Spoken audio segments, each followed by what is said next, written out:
நீயா சாப்பாடு கொடுத்தீங்க?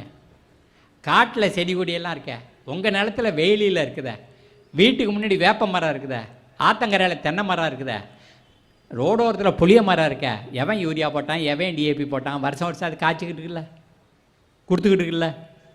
அப்போது மரஞ்செடி கொடியெல்லாம் என்ன பண்ணுதுன்னாக்க, அது சூரிய வெளிச்சத்தை வாங்கி அது சர்க்கரையாக மாற்றுது. சரிதானா? அது எது மாற்றுது? பச்சை இலை மாற்றுது. அந்த பச்சை இலையை மாற்றுறதுக்கு வேர் தண்ணி மட்டும் சப்ளை பண்ணுது. மேலே பூமியிலேருந்து ஏதாவது சப்ளை பண்ணுதுன்னா 4-7 தான் சப்ளை பண்ணுது. மற்றெல்லாம் காற்றுலேருந்தும் தண்ணியிலேருந்தும் எடுத்துக்குது. காற்றுல இருக்கிற கறியை எடுத்துக்குது, சூரியனில் இருக்கிற வெளிச்சத்தை எடுத்துக்குது.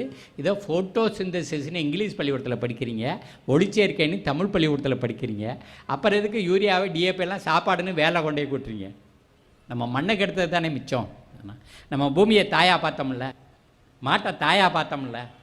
எங்கள் அம்மா எனக்கு மட்டும்